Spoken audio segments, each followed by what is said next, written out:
Welcome back to our final episode of Conversations at Barker. Let me start with this quote. Only when we first help ourselves can we effectively help others. Caring for yourself is one of the most important and one of the most often forgotten things you can do as a caregiver. When your needs are taken care of, the person you care for will benefit too. In this part, we will have a discussion about adult self-compassion where we parent or educate our children.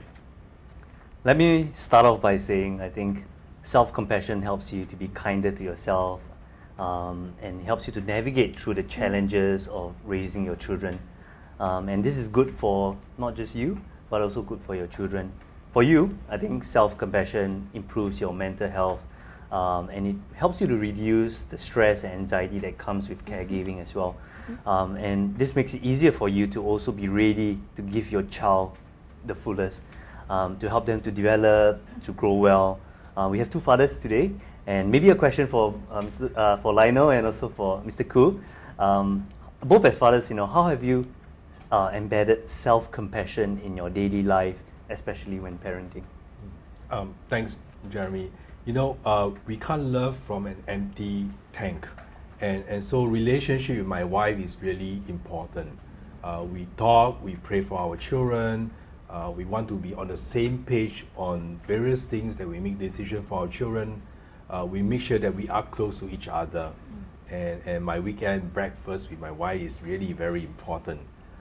But I also recognize that some of our parents out there, you may be single parents. Then do take time for yourself, really, to enjoy life.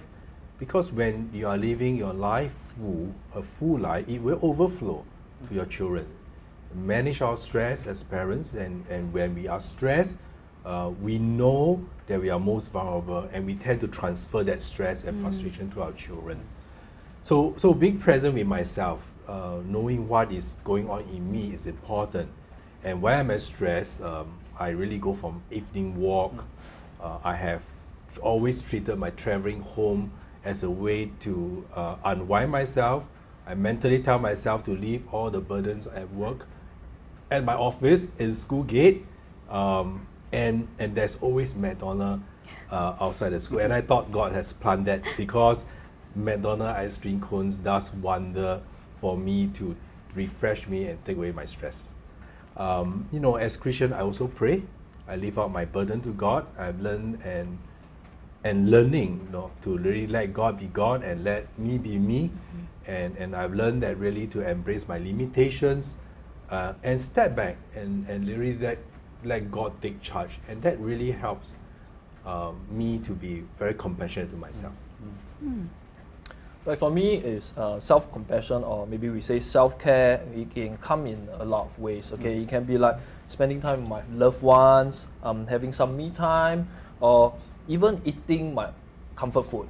Okay, so at the end of the day, as agreed with what Mr. Khoo has shared, I will actually put my work at the gate. Once I reach the gate, that's where I will not think about my work.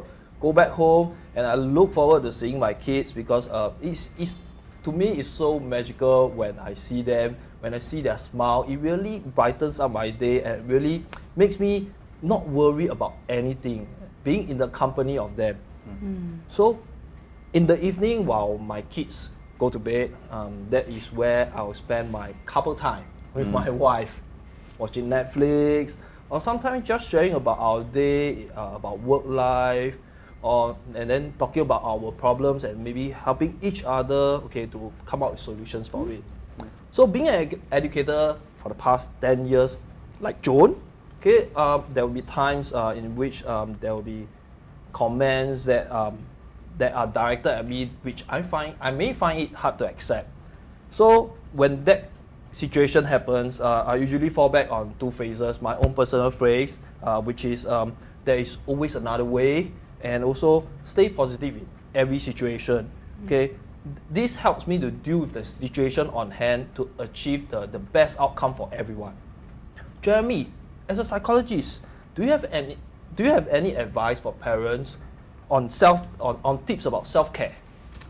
Thanks, Lionel. I think as in my role as a speaker for Health Promotion Board as well, I often share this acronym. We mentioned that sometimes it's very hard to remember how to, the need to actually to show compassion to yourself. And I think the acronym, which is OK, O-K-A-Y, is really easy to remember. I think the O really stands for observing your emotions. So one way to observe, I think a lot of people find helpful, is journaling and writing it down. And I think throughout the day, you know, when something bothers you or when there's a reflection point, do write it down, you know. Create a tracker for yourself as well to know how you're actually feeling. So really observe your emotions, write it down promptly. And I think the second part, which is K, is actually keeping a healthy lifestyle. We know eating well helps you. You know, we heard being hangry, what it means, right? You know, eating well, eating at regular times, you know, exercising is very important as well. And I think sleeping is a big issue nowadays. You know, a lot of us stress over things, and that creates a poor sleep. And when poor sleep happens, what happens is that our mood is also not at our best condition. So I think we need energy. We need a lot of energy actually as we parent. So make sure to rest enough, move enough, take movement breaks. I always say to even colleagues that actually sometimes we need to make intentional time where we go and walk and have movement breaks so that our blood flows. That's so important. And I think in the OK acronym, A stands for adopting coping skills. I think at many times we do pack our days back to back, you know, full schedule. It is good to really think about what is manageable, how can we manage our time better. And I think we also need to think about good thoughts. I think when we manifest and we proclaim good thoughts and we think about good thoughts, things usually happen in a positive way. So I would say that try to adopt coping maybe mottos, and maybe to tell yourself, you know, I can do it. You know, remind yourself throughout the day as well. I always say that mindfulness is also an area that we need to activate.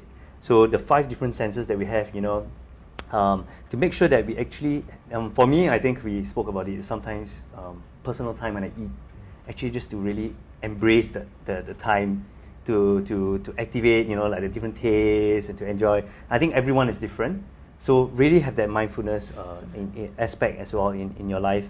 And I think the Y stands for, the most important actually, I think is that the Y stands for you can reach out.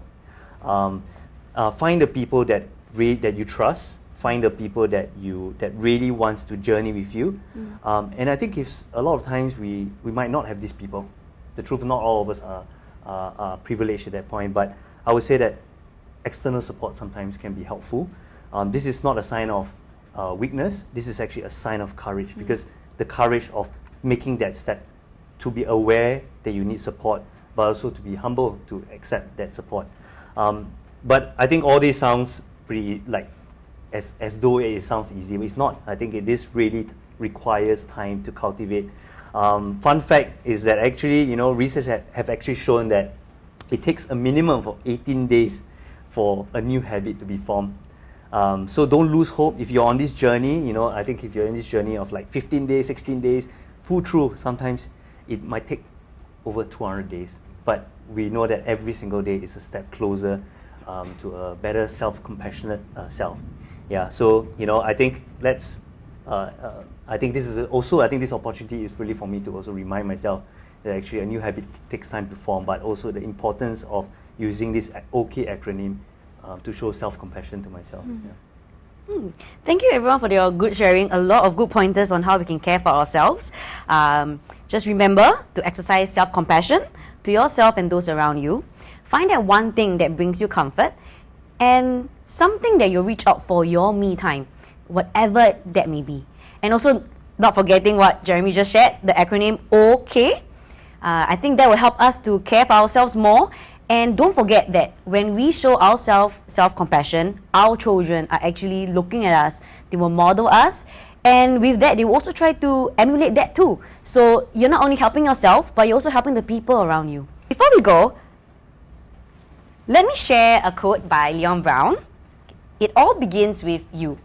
If you do not self-care, you will not be strong enough to care for anything in life. So with that, we have come to the end of our podcast series of strengthening our bonds with our child. We hope that you've learned a thing or two from us, and we thank you everyone for tuning in. Thank you.